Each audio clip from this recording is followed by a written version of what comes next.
दोस्तों, electric pickup की demand India में बढ़ती जा रही है और इसके तहत ही इंडिया की कमर्शियल व्हीकल बनाने वाली कंपनी अशोक लेलैंड ने लॉन्च कर दी है अपनी सब्सिडरी के अंदर अशोक लेलैंड की सब्सिडरी स्विच IEV4 पिकअप। आज हम इसको कंपेयर करने वाले हैं अशोक लेलैंड के पिकअप के साथ, जो है बड़ा दोस्त i4 मॉडल। दोस्तों, बड़ा दोस्त i4 डीजल में आता है और स्विच का IEV4 इलेक्ट्रिक पिकअप है। तो आपको जानने को मिलेगा कि डीजल पिकअप बढ़िया है या इलेक्ट्रिक पिकअप बढ़िया है। आपको वीडियो अंत तक देखना है और अगर अभी तक आपने हमारे चैनल को सब्सक्राइब नहीं किया तो सब्सक्राइब कर लेना है, जिससे कि हमारे आने वाले वीडियो जैसे ही आपको मिलते रहेंगे। दोस्तों, पूरी डिटेल में बताऊंगा, एक एक टेक्निकल स्पेसिफिकेशन को कंपेयर करके बताऊंगा, तो आप वीडियो में अंत तक जरूर बने रहिए। तो स्टार्ट करते हैं। सबसे पहले बात करेंगे इंजन की। स्विच IEV4 में आपको इलेक्ट्रिक व्हीकल वाला यहाँ पर ये गाड़ी रहता है, तो इसमें आपको LFP 32.2 किलोवाट आवर की बैटरी देखने को मिलेगी और साथ साथ ये मोटर के द्वारा इसको पावर मिलती है। तो यहाँ पर इंजन आपको देखने को नहीं मिलेगा।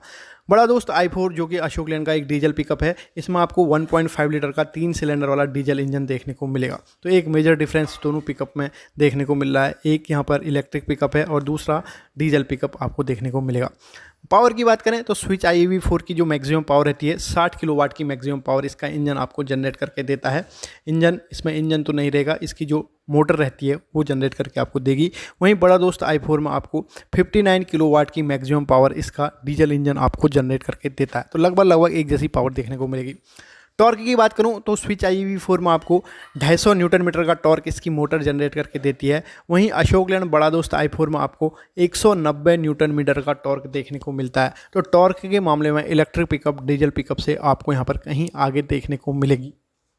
दोस्तों, आगे बढ़ते हैं, बात करेंगे दोनों पिकअप के नेक्स्ट स्पेसिफिकेशन के बारे में। तो डिस्कस करेंगे पिकअप के कैबिन में सीटिंग अरेंजमेंट को। दोस्तों, दोनों का जो पिकअप है इसमें ओवरऑल जो फ्रंट का लुक है उसमें बहुत अंतर आपको देखने को मिलता है। स्विच IEV4 में D+2 यानी कि ड्राइवर के साथ 2 को ड्राइवर के बैठने की व्यवस्था, बड़ा दोस्त i4 में आपको D+2 यानी कि 2 ड्राइवर, 1 ड्राइवर और 2 को ड्राइवर के बैठने की व्यवस्था मिलती है। स्टीयरिंग की बात करूं तो मेजर डिफरेंस आपको यहां पर देखने को मिलेगा। स्विच IEV4 में यहां पर आपको इलेक्ट्रिक पावर स्टीयरिंग यहां पर लगा के दिया जाता है। वहीं बड़ा दोस्त i4 जो पिकअप आता है डीजल पिकअप, इसमें आपको हाइड्रोलिक पावर स्टीयरिंग देखने को मिलेगा। तो जो इलेक्ट्रिक पावर स्टीयरिंग रहता है ये भी सेम हाइड्रोलिक पावर स्टीयरिंग के जैसे काम करता है। इसमें भी ड्राइवर को पूरा कंफर्ट और गाड़ी चलाने में बहुत आराम मिलता है। बट यहाँ पर आपको हाइड्रोलिक जो पिकअप है, हाइड्रोलिक पावर स्टीयरिंग है, इसमें आपको ऑयल भराना पड़ता है। तो एक डिफरेंस ये मेजर है। दोस्तों, अगर बात करें दोनों के फ्रंट सस्पेंशन के बारे में तो स्विच IEV4 में फ्रंट साइड में आपको पैराबोलिक लिप स्प्रिंग सस्पेंशन देखने को मिलेगा। बड़ा दोस्त i4 में भी आपको फ्रंट साइड में पैराबोलिक लिप स्प्रिंग सस्पेंशन देखने को मिलेगा। यहाँ पर दोनों पिकअप में फ्रंट साइड में आपको double acting hydraulic shock absorbers भी लगा के दिए जाते हैं। तो पैर सस्पेंशन लगभग एक जैसा देखने को मिलेगा। अगर रियर सस्पेंशन की बात करूँ तो यहाँ पर स्विच IEV4 में रियर यानी कि पीछे की तरफ सेमी इलेक्ट्रिक लिप्स वाला सस्पेंशन देखने को मिलेगा। वहीं अशोक लेलैंड बड़ा दोस्त i4 में यहाँ पर आपको सेमी इलेक्ट्रिक लिप्स वाला सस्पेंशन रियर साइड में देखने को मिलेगा। रियर साइड यानी कि पीछे की तरफ भी यहाँ पर आपको 2 hydraulic double acting shock absorbers LH और RS साइड में देखने को मिलेंगे दोनों पिकअप में। दोस्तों, अब आगे बढ़ते हैं, बात करते हैं ग्रॉस व्हीकल वेट कैपेसिटी के बारे में। तो स्विच IEV4 का जो GVW ग्रॉस व्हीकल वेट रहता है 3490 kg यानी कि लगभग 3.5 टन के करीब। वहीं जो अशोक लेलैंड का बड़ा दोस्त i4 डीजल पिकअप आता है, इसका जो GVW यानी कि ग्रॉस व्हीकल वेट कैपेसिटी रहता है ये भी आपको 3490 kg यानी कि 3.5 टन के करीब रहता है। तो यहाँ पर सबसे ज़बरदस्त, सबसे जो इंटरेस्टिंग फैक्ट ये निकल के आ रहा है कि दोनों पिकअप का जो GVW है वो डीजल हो या EV हो, दोनों में एक जैसा सेम आपको देखने को मिल रहा है। वहीं अगर हम बात करते हैं यहाँ पर दोनों पिकअप की पेलोड कैपेसिटी की, तो यहाँ पर डिफरेंस निकल के आ रहा है। स्विच IEV4 का जो पेलोड यानी कि कितना लोड आप इसमें डाल के लेके जा सकते हैं, ये है 1700 kg यानी कि 1.7 टन तक का पेलोड लेके आप इसमें जा सकते हैं। वहीं जो बड़ा दोस्त i4 डीजल पिकअप है, इसका जो पेलोड यानी कि कितना लोड इसमें आप लेके जा सकते हैं, तो 1825 kg यानी कि लगभग 1.8 टन से भी थोड़ा सा ज़्यादा। तो 125 किलो का पेलोड डिफरेंस दोनों में आपको देखने को यहाँ पर मिलेगा। दोस्तों, आगे बढ़ने हैं, अब बात करेंगे दोनों के टायर्स के बारे में। तो यहाँ पर स्विच IEV4 में आपको 7R15 के टायर्स देखने को मिलेंगे। वहीं अशोक लेलैंड का जो बड़ा दोस्त i4 डीजल पिकअप आता है, इसमें भी आपको 7R15 के टायर्स देखने को मिलेंगे। तो टायर के साइज़ में और स्पेसिफिकेशन में आपको कोई अंतर देखने को नहीं मिलेगा।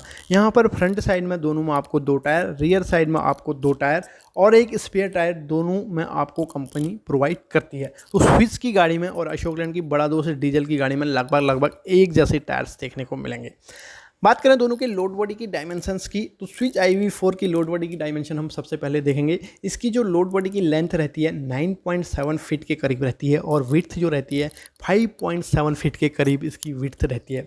वहीं जो अशोक लैंड का बड़ा दोस्त i4 डीजल पिकअप आता है, इसकी लोड बॉडी की बात करें तो लोड बॉडी की लेंथ जो रहती है 9.8 फीट के करीब और लोड बॉडी की जो विड्थ यानी कि चौड़ाई रहती है 5.9 फीट के करीब रहती है। दोस्तों यहाँ पर इंटरेस्टिंग फैक्ट ये आ रहा है कि लोड बॉडी की डायमेंशन में बहुत ही माइनर सा अंतर है जो कि ना के बराबर है, हम ये कह सकते हैं। तो दोनों की पिकअप की जो लोड बॉडी का साइज है वो लगभग एक जैसा है। तो यानी कि आप यहाँ पर वॉल्यूमेट्रिक लोड की बात करूँ तो एक ही वॉल्यूम का लोड दोनों पिकअप में आप लेके जा सकते हैं। लोड बॉडी की डायमेंशन में आपको यहाँ पर दोनों पिकअप या वो डीजल हो या फिर वो इलेक्ट्रिक हो अंतर देखने को नहीं मिलेगा। दोस्तों बात करें ग्रेडेबिलिटी की, तो स्विच IV4 जो कि एक इलेक्ट्रिक पिकअप है, इसकी ग्रेडेबिलिटी आपको 22% यानी कि चढ़ाई चढ़ने की क्षमता इसकी 22% है। वहीं जो अशोक लैंड का बड़ा दोस्त i4 डीजल पिकअप है, इसकी ग्रेडेबिलिटी 23.2% की रहती है। तो माइनर सा डिफरेंस है इलेक्ट्रिक पिकअप में भी आपको कंपेयर टू डीजल या पेट्रोल या CNG पिकअप की जैसे ही ग्रेडेबिलिटी यहाँ पर देखने को मिल रही है। दोस्तों बात करें दोनों की टॉप स्पीड के बारे में, तो स्विच IV4 का जो मैक्सिमम स्पीड रहता है 80 किलोमीटर पर आवर की मैक्सिमम स्पीड आपको इस इलेक्ट्रिक पिकअप में देखने को मिलेगी। वहीं जो अशोक लैंड का बड़ा दोस्त i4 डीजल पिकअप आता है, इसकी मैक्सिमम पावर की बात करूँ तो इसमें भी आपको 80 किलोमीटर पर आवर की मैक्सिमम स्पीड देखने को मिलेगी। तो इंटरेस्टिंग फैक्ट ये है कि दोनों पिकअप चाहे वो इलेक्ट्रिक पिकअप हो चाहे वो डीजल पिकअप हो, मैक्सिमम स्पीड में यहाँ पर कोई डिफरेंस देखने को नहीं मिलता है। दोनों पिकअप को आप एक जैसी मैक्सिमम स्पीड से दौड़ा सकते हैं। दोस्तों बात करूं माइलेज की, तो स्विच IV4 एक इलेक्ट्रिक पिकअप है। इसमें आप एक बार में इसकी बैटरी को चार्ज करते हैं तो ये आपको 300 किलोमीटर की बड़ी रेंज यहाँ पर देखने को मिलेगी। एक बार चार्ज होने के बाद ये 300 किलोमीटर तक जा सकता है।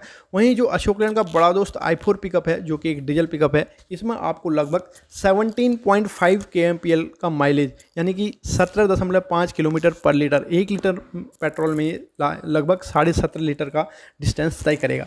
तो यहाँ पर ये माइलेज दोनों गाड़ियों का हम जो आपको बता रहे हैं बेस्ड ऑन इंटरनेट रिसर्च बता रहे हैं। नेक्स्ट हम बात करते हैं दोनों गाड़ियों के प्राइस के बारे में।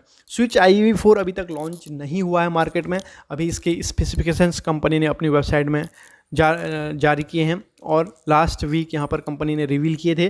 तो इसका जो टेंटेटिव प्राइस हम आपको अंदाजे और बेस्ड ऑन इंटरनेट रिसर्च बता रहे हैं वो 10 से 12 लाख रुपीज़ के एक्स शोरूम प्राइस में आपको कंपनी दे सकती है। वहीं जो बड़ा दोस्त i4 पिकअप है, इसके प्राइस की बात करूँ तो 8.15 लाख रुपीज़ से 9.47 लाख रुपीज़ के प्राइस में ये आपको मिल सकती है। ये जो हम आपको प्राइस बता रहे हैं एक्स शोरूम प्राइस बता रहे हैं। अगर दोनों पिकअप का एग्जैक्ट ऑन रोड प्राइस या कुछ और डिटेल्स आप जानना चाहते हैं तो रिक्वेस्ट करेंगे कि आप कंपनी के शोरूम में जाके पता कीजिए।